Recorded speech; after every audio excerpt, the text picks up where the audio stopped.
नमस्कार दोस्तों, स्वागत है आपका हमारे official YouTube channel GS by Neeraj sir में। कैसे हैं आप सब? मैं उम्मीद करता हूं स्वस्थ होंगे, मस्त होंगे, अपनी तैयारी में व्यस्त होंगे। बड़ा आज का जो वीडियो है टेस्ट पेपर 77 है और यहाँ पे हम लोग मूल रूप से TGT कला से संबंधित क्वेश्चंस देखने का प्रयास करेंगे। हमारा प्रथम प्रयास यही है कि सबसे ज़्यादा सिलेक्शन अपने यहाँ से हो। TGT में चाहे जितनी मेहनत करनी पड़े, तो हम लोग TGT कला को जो है केंद्र बिंदु मानते हुए 148 पदों पर जो भर्ती आई है इसी पे फोकस कर रहे हैं। इसी को हम लोग लक्ष्य मान रहे हैं कि 148 में फ़तेह करना है।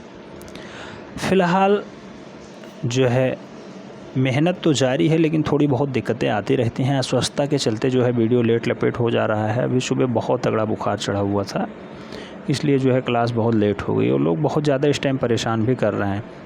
हर 2 मिनट पे 4 फ़ोन आते हैं। फ़ोन रिसीविंग, मैसेजिंग, बहुत ज़्यादा दिक्कत, समस्या का समाधान हो नहीं रहा है। इस टाइम बहुत ज़्यादा दिक्कत है। फ़िलहाल जो है वीडियो लेट हुआ है, उसके लिए क्षमा चाहते हैं। और टेस्ट पेपर 77 में भी पहले की भांति जो है 20 क्वेश्चंस लिए गए हैं। सभी के सभी प्रश्न प्रीवियस ईयर से हैं। आने की प्रबल संभावना रखते हैं। आपके कितने क्वेश्चंस सही बन रहे हैं ये आपको कमेंट बॉक्स में ज़रूर बताना है। अपना स्वमूल्यांकन जरूर करिएगा। देखते हैं पहला क्वेश्चन है आज के इस टेस्ट पेपर में। कहा गया है ज्योति भट्ट किस विद्या से संबंधित थे। ज्योति भट्ट का संबंध किस विधा से है? मूल रूप से पेंटिंग, संगीत, मूर्तिकला या फिर प्रिंट मेकिंग। बेटा क्वेश्चंस पूछा गया है, इंपॉर्टेंट है, स्टार लगा लीजिएगा इसके ऊपर। ज्योति भट्ट का जो संबंध है वो प्रिंट मेकिंग से है। राइट आंसर जो है डी के साथ बैठ रहा है। D is the right answer बन रहा है। प्रश्न संख्या 2 की तरफ बढ़ते हैं। 2 में कहा गया है विचारक होम किस राष्ट्र के हैं, ये पूछा जा रहा है। जो विचारक हैं होम साहब, होम कहाँ से संबंध रखते हैं, किस राष्ट्र से संबंध रखते हैं? Italy, Germany, Britain, Greek. Right answer किसके साथ जाएगा बेटा?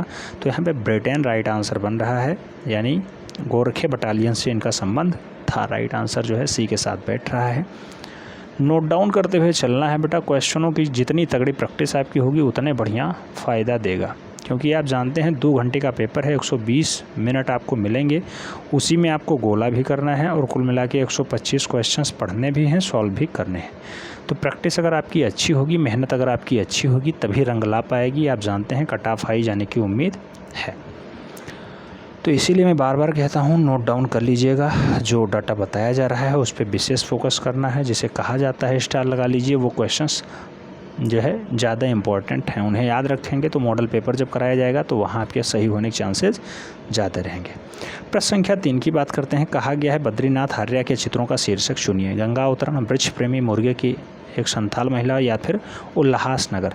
तो बेटा बद्रीनाथ आर्या का जो चित्र है वो सबसे ज़्यादा प्रसिद्धि का कारण ये है कि उन्होंने गंगा अवतरण को चित्रित किया है। राइट आंसर ए के साथ बन रहा है। बद्रीनाथ आर्या गंगा अवतरण को चित्रित करने में जो है सफल चित्रकार साबित हुए हैं। नेक्स्ट प्रश्न संख्या 4 की बात करते हैं। पूछा गया है सावरी चित्र किसने बनाया है? नित्यानंद महापात्रा, सुधीर सेनधीर, नलिनी कुमार मिश्र या फिर बद्रीनाथ आर्य। तो बेटा सांवरी चित्र जो है मूल रूप से किसने बनाया है? तो बद्रीनाथ आर्य साहब का है। ये क्वेश्चंस पूछा जा चुका है, याद रखना है। 2021 में सीधे सीधे क्वेश्चंस छपा है। प्रश्न संख्या 5 की तरफ बढ़ते हैं। 5 में कहा गया है कश्मीर का शालीमार बाग। शालीमार बाग किसने बनवाया बेटा?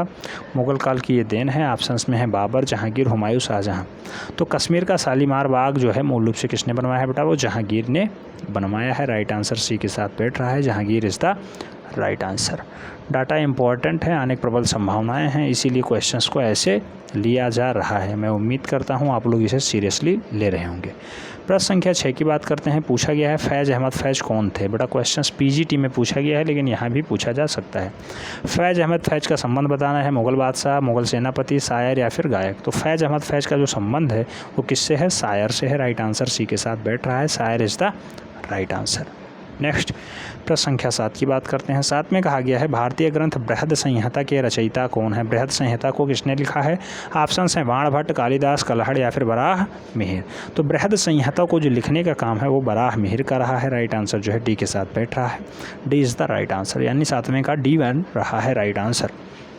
नेक्स्ट प्रश्न संख्या 8 बहुत महत्वपूर्ण क्वेश्चन है बेटा, अक्सर वनडे एंट्रेंस वाले इसे सही मारेंगे। ज्ञानपीठ पुरस्कार संबंधित है कला, नाटक, साहित्य, संगीत, आप सब जानते होंगे। ज्ञानपीठ किस क्षेत्र में दिया जाता है, तो ये साहित्य के क्षेत्र में दिया जाता है। सबसे अच्छा योगदान देने वाले को जो है साहित्य का ज्ञानपीठ पुरस्कार दिया जाता है। राइट आंसर जो है बी के साथ बन रहा है, B is the right answer.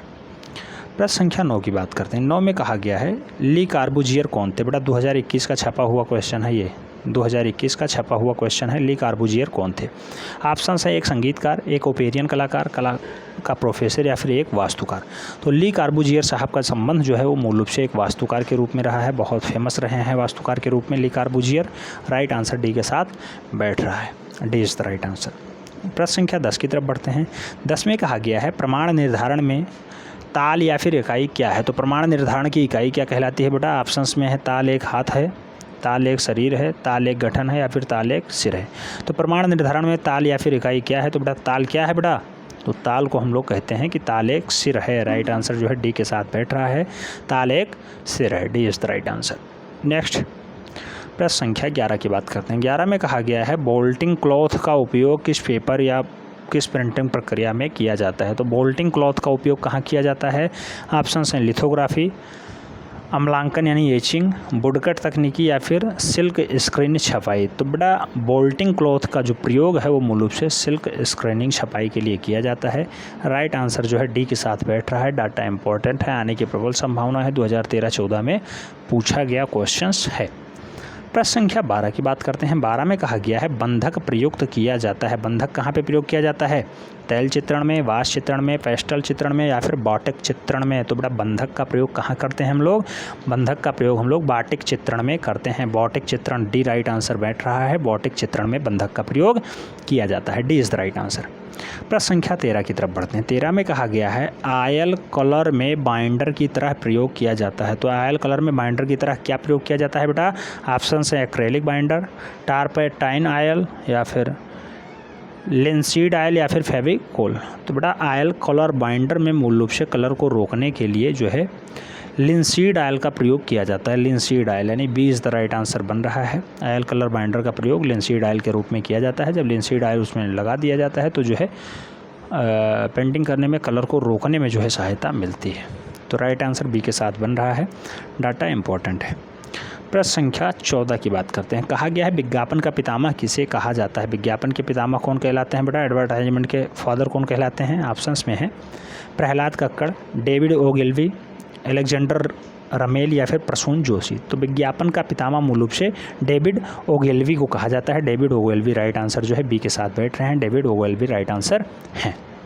प्रश्न संख्या 15 की तरफ बढ़ते हैं। 15 में कहा गया है टेलीविज़न मीडिया पर प्रचार की कीमत का आधार क्या है। बेटा टेलीविज़न मीडिया में अगर आपको प्रचार करवाना है तो उसका आधार क्या रखा जाता है, समय, जगह, प्रोडक्शन या फिर रंग। तो बेटा अगर टेलीविज़न मीडिया में आपको प्रचार करवाना है तो वहाँ समय की वैल्यू होती है, कितने सेकंड का आपका प्रचार है, किस समय पे आपका होगा, 2 बजे वाले शो में, 4 बजे वाले शो में या फिर 10 सेकंड के शो जो है 10 सेकंड का जो है आपका ऐड होगा या 20 सेकंड का प्रचार का ऐड होगा, कैसा होगा, ये समय के ऊपर डिपेंड करता है। इसलिए राइट आंसर ए के साथ बैठ रहा है। यही काम यूट्यूब पे भी होता है, यही काम टेलीविज़न मीडिया पे भी होता है। आप देखते होंगे बीच बीच में जो है आ जाता है प्रचार, कहीं रजनीगंधा का आता है तो कहीं जो है वॉशिंग पाउडर निरमा का आता है, आप देखते होंगे।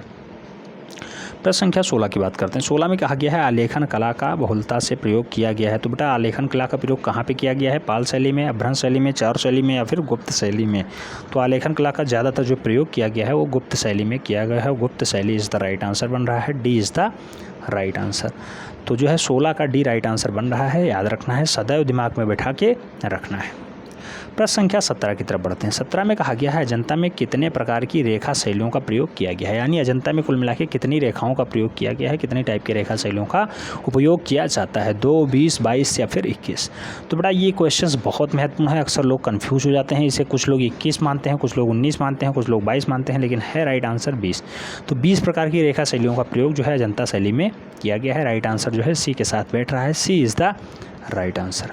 नेक्स्ट प्रश्न संख्या 18 की तरफ बढ़ते हैं। 18 में कहा गया है वात्स्यायन कामसूत्र में वर्णित कलाओं की संख्या कितनी है। वात्स्यायन ने कामसूत्र की रचना की है और कामसूत्र में वर्णित कलाओं की रचना कितनी की है, मूल रूप से कितने कलाओं का उल्लेख किया गया है यहाँ पे, 64, 66, 65, 67। राइट आंसर आपको क्या लगाना है, 64 यानी 64 इज़ द राइट आंसर। पाठ्यक्रम कामसूत्र में 64 कलाओं का उल्लेख है, ए राइट आंसर बन रहा है।